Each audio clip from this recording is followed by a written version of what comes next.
Hello students, आज हम पढ़ेंगे आयोटिक स्टेनोसिस के बारे में। तो first of all, what is stenosis? Stenosis मतलब नैरोइंग। स्टेनोसिस का मतलब क्या है? नैरोइंग हो जाना, किसी पाइप का या किसी जगह का जो है ल्यूमन नैरो हो जाना, दैट इज कॉल्ड स्टेनोसिस। तो यहाँ पे है आयोटिक स्टेनोसिस, मतलब प्रॉब्लम कहाँ पे है? In the opening of aorta. तो आयोटा नॉर्मली हमें पता है it carries the oxygenated blood from the left ventricle to the whole body organs. तो अगर यहाँ पे नैरोइंग हो गई, इसे बोलेंगे हम आयोटिक स्टेनोसिस। तो अगर यहाँ पे नैरोइंग होगी तो सफिशिएंट अमाउंट जो है ब्लड लेफ्ट वेंट्रिकल से आयोटा में नहीं जा पाएगा और हमारे बॉडी ऑर्गन्स को सप्लाई नहीं हो पाएगा। So it's definition you can write, it is defined as obstruction in the blood flow from left ventricle to the aorta because obstruction is present at the base of aortic valve। तो यहाँ पे base में obstruction है जिसकी वजह से sufficient blood जो है, आउटपुट सफिशिएंट जो है हार्ट की जो लेफ्ट वेंट्रिकल से आयोटा में जाती है वो सफिशिएंट नहीं होगी।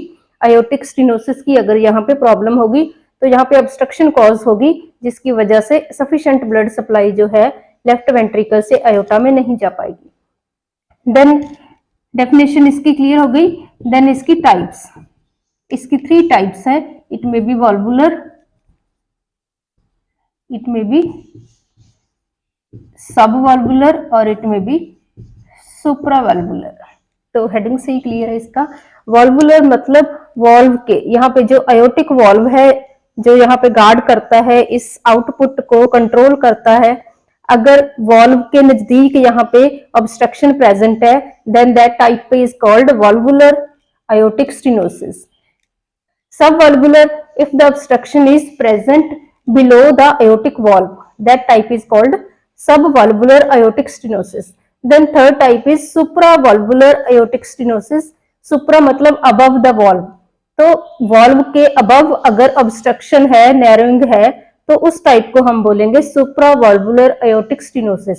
तो 3 टाइप्स है according to the location of obstruction. इसकी 3 कैटेगरीज हैं, 3 इसकी टाइप है कि ऑब्स्ट्रक्शन जो प्रेजेंट है वॉल्व के बिल्कुल लेवल पे ऑब्स्ट्रक्शन प्रेजेंट है, वॉल्व के ऊपर ऑब्स्ट्रक्शन प्रेजेंट है, जहां एओर्टिक वॉल्व के नीचे ऑब्स्ट्रक्शन प्रेजेंट है। According to that we categorise the aortic stenosis into 3 types. Then what happens due to obstruction? What happens in the circulation? That will comes under the pathophysiology। क्या क्या problems आएंगी pathophysiology में हम discuss करेंगे कि stenosis की वजह से, इस ऑब्स्ट्रक्शन की वजह से हमारी कार्डिक आउटपुट में, हमारे ब्लड सर्कुलेशन में क्या क्या प्रॉब्लम्स आएंगी। तो because of this obstruction, obstruction कहीं पे भी है, वॉल्व के लेवल पे है, वॉल्व के ऊपर है या वॉल्व के नीचे है, ऑब्स्ट्रक्शन कहीं पे भी है, तीनों में से कोई भी टाइप है, तो ऑब्स्ट्रक्शन क्या करेगी? लेफ्ट वेंट्रिकल से जो ब्लड हमारा मूव करता है आयोटा की तरफ, जिसे हम कार्डिक आउटपुट बोलते हैं, वो नॉर्मल से कम जाएगा बिकॉज ऑफ दिस ऑब्स्ट्रक्शन। यहाँ पे ल्यूमन नैरो हो गई और उसकी वजह से सफिशिएंट ब्लड जो है लेफ्ट वेंट्रिकल से आयोटा में नहीं जा पाएगा और सफिशिएंट ब्लड जो है हमारे upper body organs and lower body organs को सप्लाई नहीं हो पाएगा because of this obstruction. Then यहाँ पे ब्लड जो है अकमुलेट होता रहेगा लार्ज अमाउंट में, तो यहाँ पे हो गया overload, overload of blood in the left ventricle. तो ओवरलोड होने की वजह से क्या हो जाएगा? इसके बाद यहाँ पे हाइपरट्रॉफी हो जाएगी, मतलब लेफ्ट वेंट्रिकल का साइज जो है, इस पे प्रेशर ज्यादा पड़ेगा, ओवरलोड हो गया ब्लड का, वो ब्लड आगे जा नहीं रहा, यहाँ पे कम्युलेट होकर रहेगा काफी टाइम तक, तो यहाँ पे हाइपरट्रॉफी हो जाएगी। हाइपरट्रॉफी हो जाएगी मतलब लेफ्ट वेंट्रिकल का साइज जो है वो वर्कलोड ज्यादा होने की वजह से लेफ्ट वेंट्रिकल का साइज जो है वो नॉर्मल से इंक्रीज हो गया। तो यहाँ पे प्रेशर क्रिएट है, तो यहाँ पे ज्यादा ब्लड प्रेजेंट है, तो ये ब्लड जो है बैक प्रेशर क्रिएट करेगा। मतलब नॉर्मली इस ब्लड ने आयोटा के थ्रू जाना था, लेकिन वो ऑब्स्ट्रक्शन की वजह से यहाँ कम्युलेट हो गया ज्यादा ब्लड और फिर ये ब्लड जो है बैक फ्लो करने लगेगा लेफ्ट एट्रियम की तरफ। लेफ्ट एट्रियम की तरफ बैक फ्लो हो जाएगा ब्लड, और लेफ्ट एट्रियम से बैक फ्लो होके ब्लड किधर किधर प्रेशर क्रिएट करेगा, लंग्स की तरफ जो है ब्लड प्रेशर क्रिएट करेगा। क्योंकि नॉर्मली हमें पता है कि लंग्स से प्यूरिफाई होके ब्लड लेफ्ट एट्रियम में आता है, फिर लेफ्ट वेंट्रिकल में आता है, फिर यहां से आयोटा के थ्रू सारी बॉडी में जाता है। लेकिन अगर यहाँ पे ऑब्स्ट्रक्शन है तो आगे तो जा नहीं पाएगा, यहाँ पे प्रेशर क्रिएट करेगा, फिर बैक प्रेशर क्रिएट करेगा, और फिर लंग्स पे भी प्रेशर क्रिएट करेगा।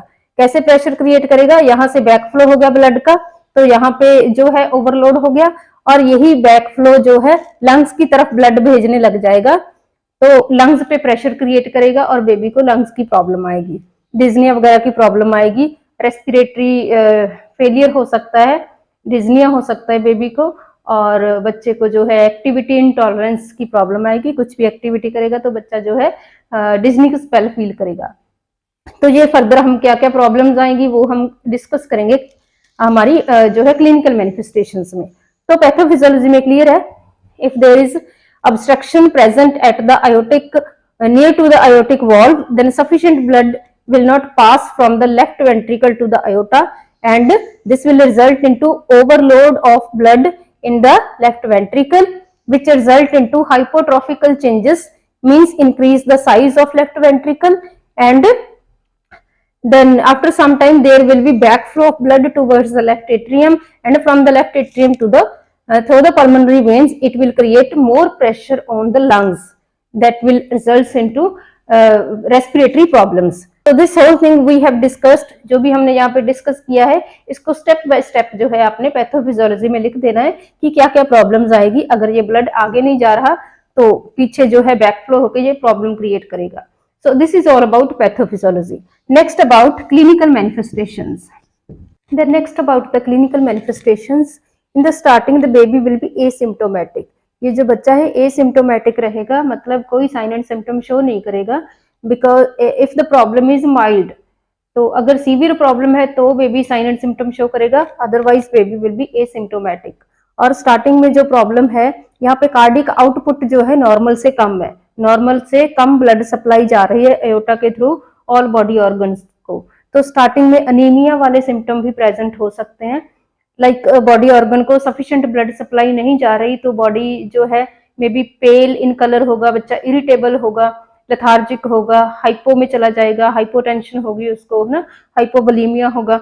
तो ऐसी स्टार्टिंग में जो है जो छोटी छोटी प्रॉब्लम्स आएगी जहाँ बच्चा एसिम्प्टोमेटिक होगा। और देन बाद में धीरे धीरे जो है अगर if the problem is moderate और severe then baby will show the fatigue. बच्चा जो है कुछ टाइम बाद कुछ एक्टिविटी करने के बाद थकान महसूस करेगा if the baby is big. Then exertional dyspnea, exertional dyspnea मतलब न्यूनेट जो है थोड़ी बहुत एक्टिविटी करते हैं, लाइक फीड लेते हैं या अपने हाथ पांव ग्रॉस मोटर रिफ्लेक्स शो करते हैं, तो जैसे ही वो कोई एक्टिविटी करेंगे तो डिज्निया फील करेंगे, मतलब उनको सांस अच्छे से नहीं आएगी, डिफिकल्टी होगी रेस्पिरेशन में जब भी बच्चे जो है एक्टिविटी करेंगे। अगर न्यू बॉर्न बेबी है तो हमें पता है कि एक्टिविटी फीडिंग के दौरान ही करते हैं या थोड़े बहुत हाथ पांव हिलाते हैं, लेकिन अगर बच्चा बड़ा है तो फिजिकल एक्टिविटी के दौरान भी बच्चा डिज्निया फील कर सकता है।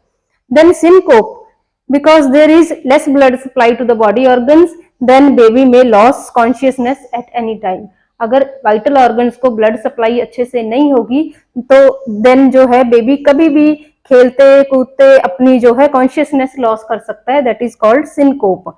देन यहाँ पे कार्डिक आउटपुट प्रॉपर नहीं है, वेंट्रिकल्स के ऊपर ज्यादा फोर्स है यहाँ पे, क्योंकि वो जो है टैकीकार्डिया उस आउटपुट को हमारी बॉडी को कंपनसेट करने की कोशिश कर रहा है, बॉडी को प्रॉपर ऑक्सीजनेटेड ब्लड सप्लाई नहीं हो रही, तो यहाँ पे जो है स्टार्टिंग में टैकीकार्डिया टैकीपीनिया शो करेगी बॉडी, उस प्रॉब्लम को कंपनसेट करने की कोशिश करेगी।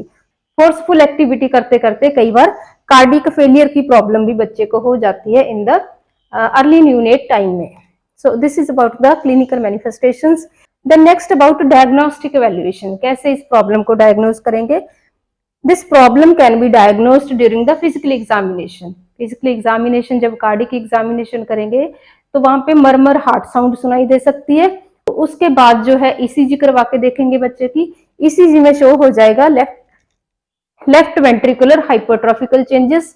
देन फर्दर इसका जो है टू डिमेंशनल इकोकार्डियोग्राफी करवा के देखेंगे, वहां पे aortic stenosis शो हो जाएगा इस बेबी का। So this is about diagnostic evaluations, physical examination, ECG, then echocardiography and cardiac catheterization से भी ऑब्स्ट्रक्शन जो है हम आइडेंटिफाई कर सकते हैं कि ऑब्स्ट्रक्शन कहाँ पे है।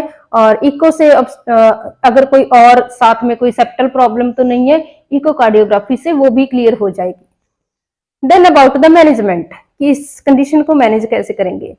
तो मैनेजमेंट में यहाँ पे क्या है, दो तरीके की सर्जरी है, जहाँ तो आयोटिक स्टीनोसिस की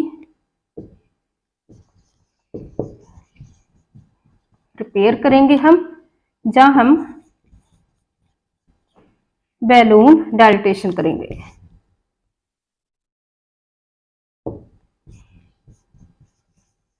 रिपेयर का हमें पता है कि आयोटिक स्टीनोसिस रिपेयर सर्जरी अगर करनी है, मतलब जो यहाँ पे ऑब्स्ट्रक्शन हुई है उसे हमने सर्जिकली जो है स्टर्नम एरिया स्टर्नोटॉमी करके जो है सर्जिकली जो है स्टर्नम एरिया ओपन करके इस वॉल्व की रिपेयर कर देनी है। इस ऑब्स्ट्रक्शन को सर्जिकली वहां पे जो यहाँ पे रिंग बन जाती है, फाइब्रोटिक चेंजेस से यहाँ पे रिंग बन जाती है, जो ओवर ग्रोथ यहाँ पे हुई है, जो ऑब्स्ट्रक्शन कॉज कर रही है, उसे सर्जिकली हमने रिपेयर कर देना है। उसे यहाँ ऑब्स्ट्रक्शन एरिया को ऑब्स्ट्रक्शन कॉज करने वाले सेल टिश्यू को कट करके यहाँ से रिपेयर कर देना है।